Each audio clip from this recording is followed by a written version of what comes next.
comenzaremos con esta parte primero. La transformada Z es parecido a lo que hemos llevado cuando hacíamos la transformada de Laplace. En el tiempo continuo nosotros hacíamos Laplace, convertíamos todo a una variable S, donde había una región de convergencia, todo para que se nos simplifique del tiempo.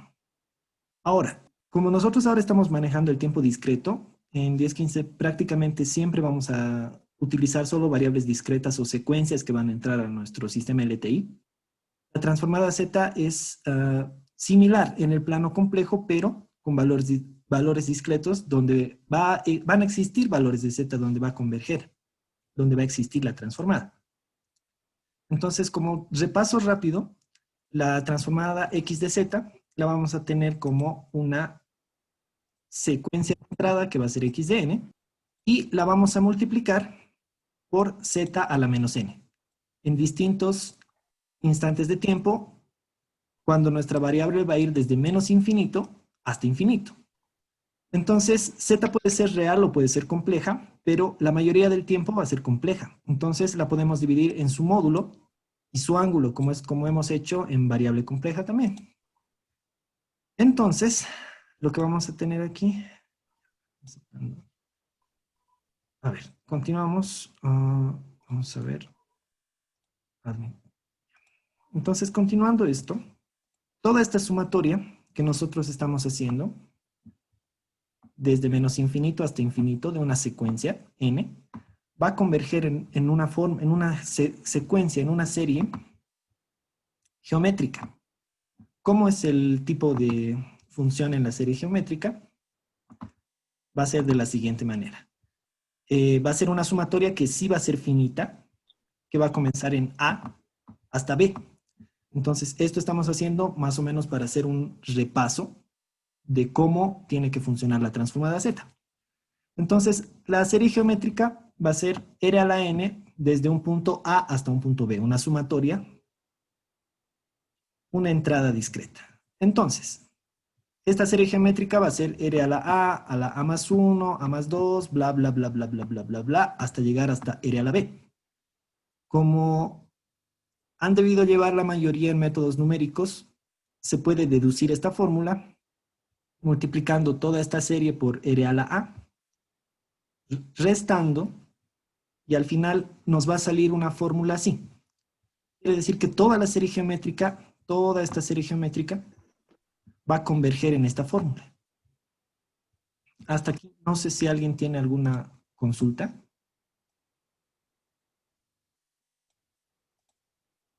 Micrófono, chat, absolutamente no. Entonces, nosotros vamos a tener el primer caso en el que nuestra variable R puede ser real. Entonces, si esta variable R puede ser real, ¿qué va a pasar? Vamos a tener el caso en el que la serie puede llegar a converger hasta el infinito. Vamos desde un punto A hasta el infinito. Esto se va a truncar. Entonces, B va a tender al infinito, desde un punto fijo A. ¿Qué pasa si R es mayor a 1? Si R es mayor a 1, entonces R a la B más 1 va a tender al infinito. Entonces, todo este valor de R a la B más 1 va a ser igual a infinito. ¿Qué pasa si R es menor a 1? Como estamos hablando de números enteros, en los que va a ir convergiendo la serie, si es 0 punto algo elevado a infinito, esto va a tender a 0. Entonces, en el caso primero, cuando R es mayor a 1, si nosotros hacemos que la sumatoria tenga un valor de infinito, entonces esta no va a pasar por el sistema LTI, porque no va a cumplir la propiedad que nosotros hemos dicho en la anterior clase. En la anterior clase decíamos que en la sumatoria todos los valores tenían que ser menores a infinito. Entonces, el caso 1, si es que se da, no va a cumplir.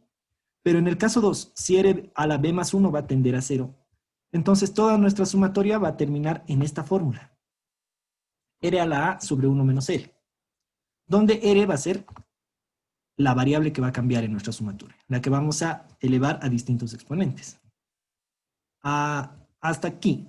¿Alguna cosa que no se haya entendido? No sé, me van a preguntar nomás por el micrófono, por cualquier otra cosa, por favor, para que quede todo claro. Porque este repaso lo tenemos que hacer antes de empezar con los ejercicios. Entonces, vamos a tener, en el caso en el que R va a ser complejo, entonces lo vamos a dividir.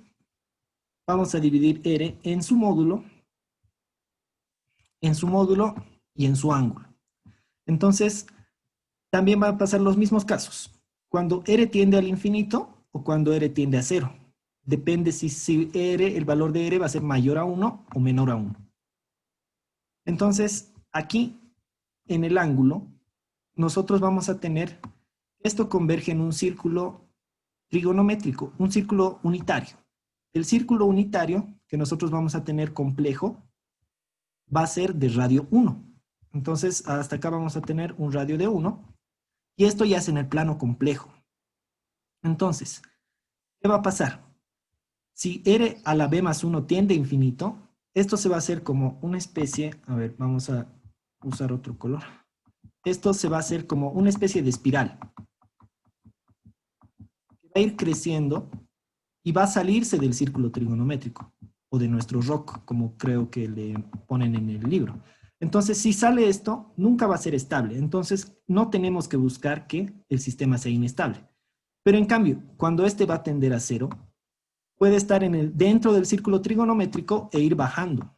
Entonces, vamos a tener una especie de espiral que va a bajar y va a converger hasta cero. Entonces, cuando estamos dentro del círculo unitario, dentro de nuestro círculo, nuestro sistema sí va a poder ser estable. Y eso es lo que tenemos que buscar. Entonces, la mayoría del tiempo cuando R a la B más 1 va a tender a 0, este módulo se va a hacer 0 y el ángulo se va a ir en una espiral decreciente hacia el punto 0, como hemos indicado en esta parte. Entonces, la sumatoria también va a converger a la misma fórmula de antes, cuando R era real. Entonces, en conclusión, vamos a tener distintos tipos de entradas. Cuando la potencia se va a ser elevada de 0 a 1, vamos a hacer un exponente decreciente. Cuando tenemos la función paso, que va a ser mu de n, que solo va a funcionar desde 0, que va a valer 1, por a a la n.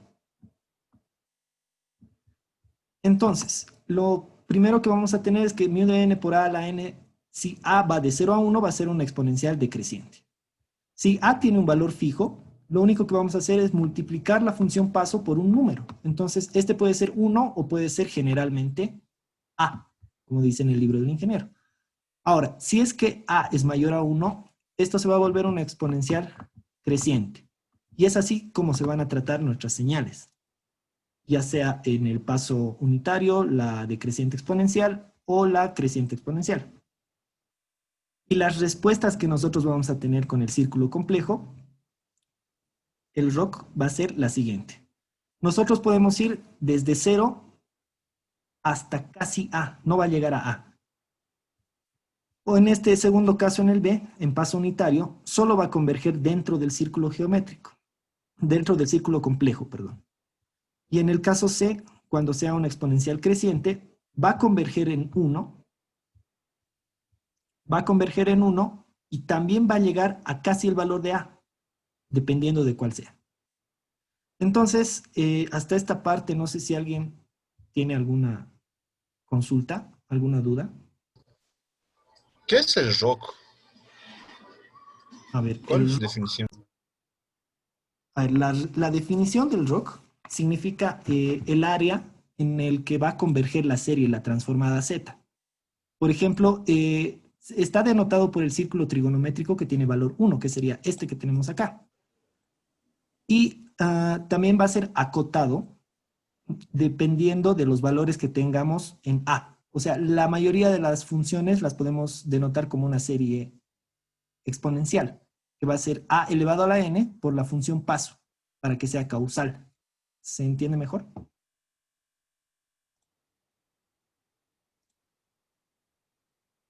Ya, entonces, en esta parte, no sé si es que se grafican los polos y ceros de la región de convergencia. Entonces, a ver, a distintos valores de A, que sería nuestra secuencia exponencial, que va a ser causal, por eso está multiplicada por el paso unitario. vamos a tener distintas regiones. El ROC era, si no me equivoco, la región de convergencia. Entonces vamos a tener distintas regiones, dependiendo del valor de A. No sé si me he dejado entender. ¿Quién me preguntó? Sí, sí, región de convergencia, creo que eso es... Sí, esa parte. Entonces, como ya tenemos la parte más importante, para transformar a la variable z, directamente vamos a usar tablas.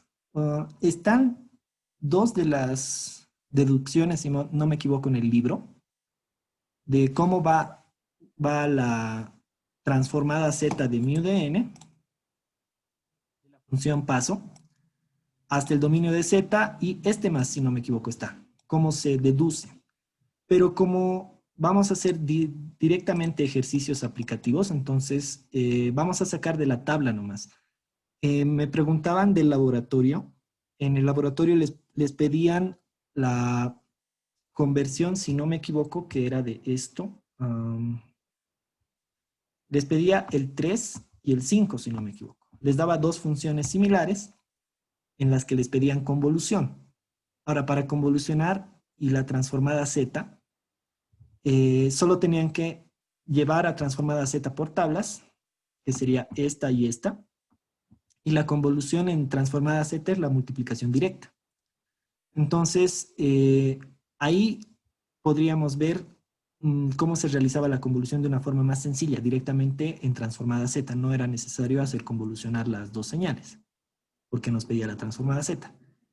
Entonces, como vemos, hay distintos casos en la transformada, en las que las secuencias se pueden volver transformada z, y también nos da la región de convergencia. En el caso del pulso, la transformada es 1 y va a ser todos los valores de z posibles, no va a haber restricción. En cambio, en los demás valores ya va dependiendo del coeficiente a. Tenemos la otra parte de transformada z, donde tenemos ya secuencias de seno-coseno. También están deducidas, si no me equivoco, seno y coseno en el libro. Y ya depende del 1. O sea, estos van a estar fuera del círculo complejo. Y en el caso en el que una exponencial se multiplique por el coseno, el radio va a estar. Dependiendo del radio va a ser la región de convergencia. Entonces, lo que vamos a tener después es un ejercicio similar al que me han mostrado, creo que era de laboratorio. La primera vez no sabía yo tampoco cómo hacer a mano esta parte, pero les había pedido en MATLAB. Entonces, nos da dos funciones ya transformadas en z. Lo único que están es desplazadas en el tiempo. Este 2 va a venir primero en la secuencia, luego viene este 3, porque está retrasada, y luego viene este 4, que está retrasado dos veces. En la secuencia 2 va de 3, 4, 5 y 6. Entonces nos pide la función z3, que va a ser, aquí ha habido un error de dedo, creo que era, que va a ser x1 por x2. Entonces, si yo quiero la multiplicación de estas dos, va a ser la convolución de las dos funciones. Yo lo tengo que poner en términos de n. Ahora, lo principal es que en la mayoría de los ejercicios siempre viene con una flecha, donde nos dice dónde va a comenzar la secuencia. Entonces, en el caso en el que no venga con una flecha, como en este caso, va a comenzar en el primer término que nos den. Este está en 0, este está en menos 1 y menos 2, perdón. Entonces vamos a poner en función de n la secuencia 2, 3, 4. Y en función de n la secuencia 3, 4, 5 y 6. Entonces, se puede hacer también a mano la convolución de las dos secuencias. Si nosotros convolucionamos a mano, nos va a dar los coeficientes del resultante. Entonces, para hacer esto, empieza en 2 y en 3. Es como una multiplicación normal.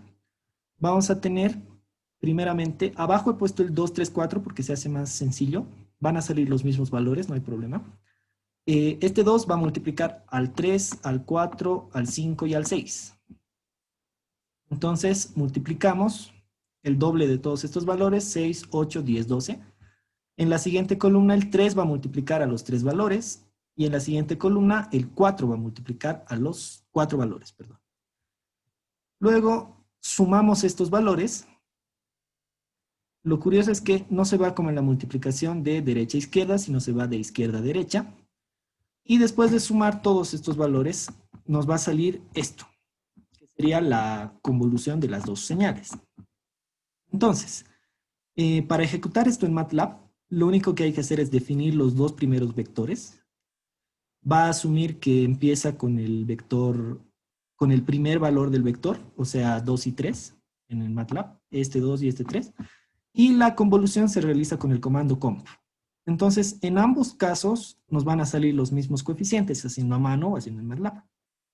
Y el resultado de las dos señales convolucionadas o en producto va a ser el mismo orden que tenga, primero 6, luego 17, 34, 43, 28 y 24, y cada vez el valor de z va aumentando, menos 1, menos 2, menos 3, menos 4 y menos 5.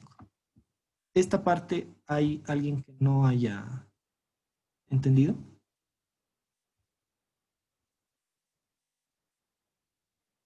Ya. Entonces, continuaremos con el siguiente ejercicio. Les pueden dar un sistema causal en función de y y x.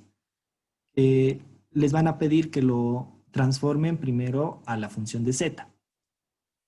Para esto, el sistema en z, lo único que vamos a ver, vamos a observar bien, es la parte donde se recorre el sistema, donde me pide una muestra anterior. Entonces, lo que vamos a hacer en z, voy a factorizar y en n, lo voy a volver y en z, y me va a quedar de coeficiente 0,8 menos 0,75. Ahora, como este y estaba desplazado y recorrido, me pide la muestra anterior, es menos 1, entonces voy a multiplicar por z a la menos 1. Y h de z es como una especie de función de transferencia directamente. Y como en control, la función de transferencia es y sobre x. Lo único que tengo que hacer es mandar esta x a dividir. Y este 0,8 menos 0,75 z a la menos 1 también a dividir al otro lado. Y directamente tengo z, h de z. Ahora, la convergencia la voy a hallar multiplicando este z menos 1. Va a estar como 1 sobre 0,8 a menos 0,75 sobre z. Si yo multiplico todo, me va a quedar 0,8z en el denominador. Mi letra está del asco, perdón. Menos 0,75. Y como este es el denominador, de aquí voy a despejar el polo. Si esto lo igualo a 0, me va a quedar 0,75 sobre 0,8, que me va a dar esto. Y esa va a ser la región de convergencia. Solamente para z mayor a ese valor. Solo va a converger en esos valores de z. Entonces, si yo ya tengo eso, para la parte del gráfico de h de z, para MATLAB lo único que tengo que hacer es definir los vectores. B va a ser 1,0, A va a ser 0,8 menos 0,75, y la función que me lo va a graficar el plano complejo es esta, z', B, A. Y ese sería el primer inciso. Para la respuesta en frecuencia y en fase, les voy a pasar este código, no hay problema. Utilizando el comando frexz, tengo que definir el denominador, el numerador y la cantidad de muestras que vamos a tener, en este caso W. La magnitud de esto va a ser el valor absoluto de H, como hemos separado ya, en su magnitud y su ángulo. Y la fase de esto va a ser el ángulo de H. Lo bueno es que solo son comandos que directamente me van a dar los resultados, abs y angle, que va a ser la magnitud y el ángulo, y eso es lo que vamos a dibujar con los plots. Entonces la respuesta en magnitud va a ser de esta forma y la respuesta en fase va a ser de esta forma. Ahora, me han mandado un ejercicio similar. Bueno, no era similar, era más largo de aplicar para el lunes, lo que tienen para el lunes. Entonces, ya, esto creo que es lo mismo exactamente.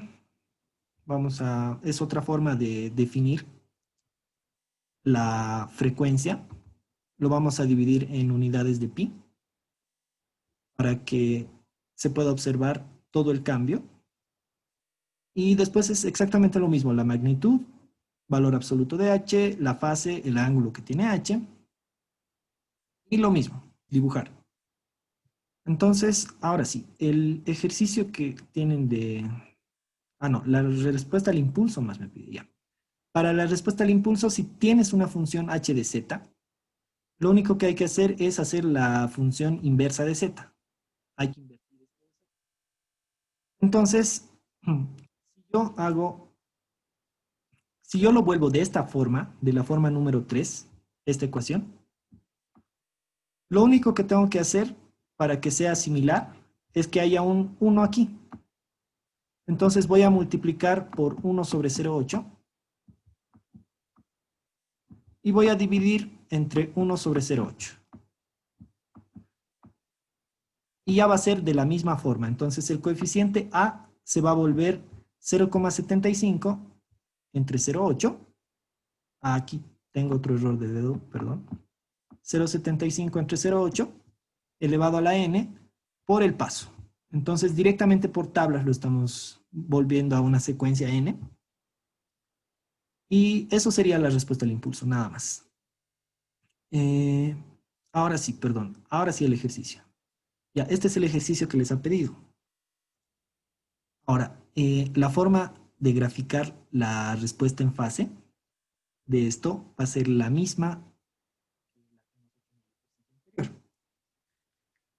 Lo que me pide es determinar analíticamente y usar la fórmula obtenida para trazar la respuesta de fase. Entonces,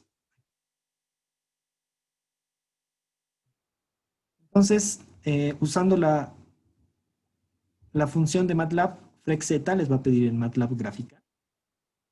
Lo primero que vamos a hacer es, cada vez que tengamos una función de z para la frecuencia en fase, para la respuesta de fase, vamos a hacer el cambio en el que z es e a la j omega. Vamos a llevarlo al dominio de la frecuencia.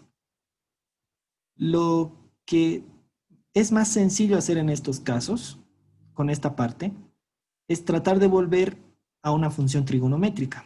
Nosotros sabemos que el 1 lo podemos representar como una resta de dos cosas, elevado a la 0. Y este e a la menos j omega se puede representar como e a la menos j omega medios menos j omega medios. Solo lo estoy dividiendo en dos sumas de un medio. Y este para que se haga 0. Ahora, voy a tener el factor común en esta parte. Va a ser e a la menos j omega medios.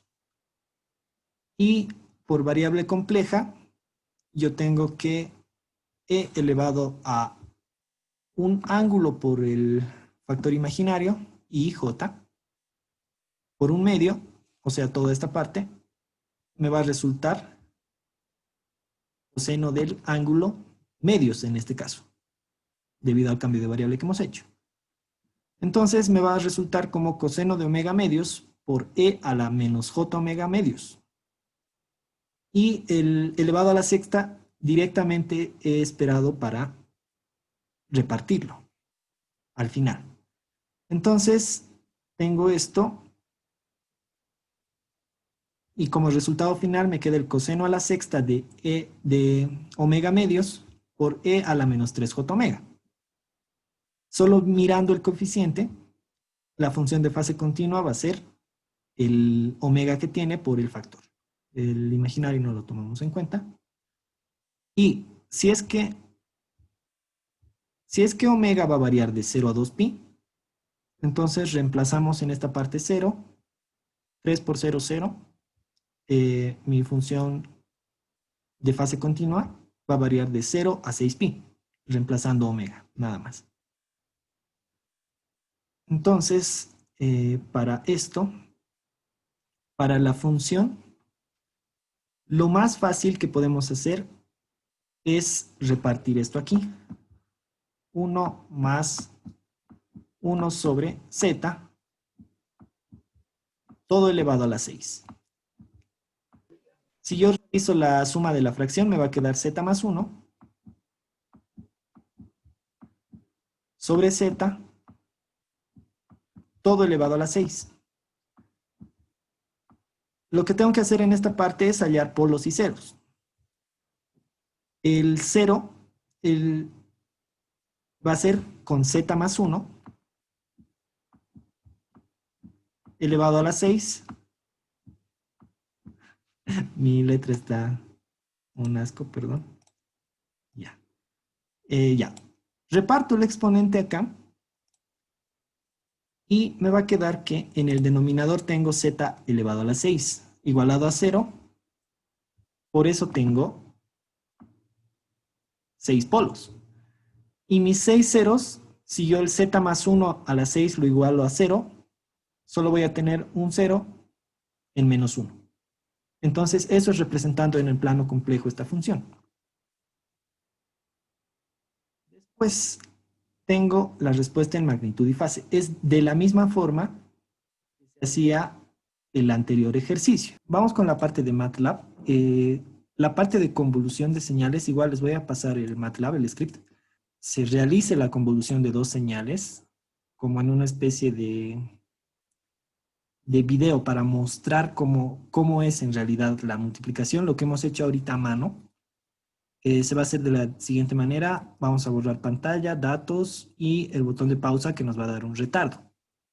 Tenemos los dos vectores, el tamaño de los dos vectores, y esta parte que nos va a invertir el vector. Lo único que hacíamos era mandar a graficar una y otra vez, después de un determinado tiempo. Cada secuencia se iba graficando una y otra vez. Funciona de la siguiente manera. La parte de multiplicación cruzada que hemos hecho nosotros, no sé si es que se nota la figura de MATLAB, está imprimiendo a cada rato el vector cada vez desplazado. Y solo nos va a notar la parte en la que va a suceder la multiplicación. Los valores que tienen 0 ya no van a tener nada que ver. Y esa es en realidad la convolución, la multiplicación de señales. Siempre va a tener más elementos que el primer o segundo vector de secuencias que nosotros vamos a tener. Para la parte del ejercicio 2, lo que hemos hecho en las diapositivas, lo único que hacíamos en la primera parte era definir los vectores de esta función ya transformada con 08075 y el plano Z, la figura del plano Z va a estar en la figura 1, donde están nuestros polos y ceros, y nos va a graficar lo que estaba en las diapositivas. Solo es para demostración. Esto se hace simplemente con el comando zplane. Entonces, para la parte de la respuesta en fase y magnitud, que nosotros hemos sacado que es de esta forma, he encontrado también en internet que se hace de la siguiente forma: defines numerador, denominador y tu frecuencia. Entonces, lo único que hay que hacer es sacar la magnitud y fase de ambos y dibujarlas en distintos ejes. Nada más. También les voy a pasar esta parte. Esta sería la respuesta en fase y magnitud de esta función. Ahora, por último, a ver, vamos a hacer la del ejercicio que les han dado a ustedes. Es este.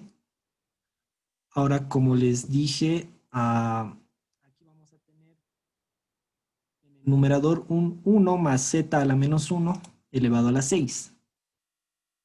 Para no tener problemas, he encontrado cómo esta forma de respuesta en fase y magnitud funcionaba cuando tienes las variables z en z. Entonces, directamente con Pascal he sacado los coeficientes que va a tener esto.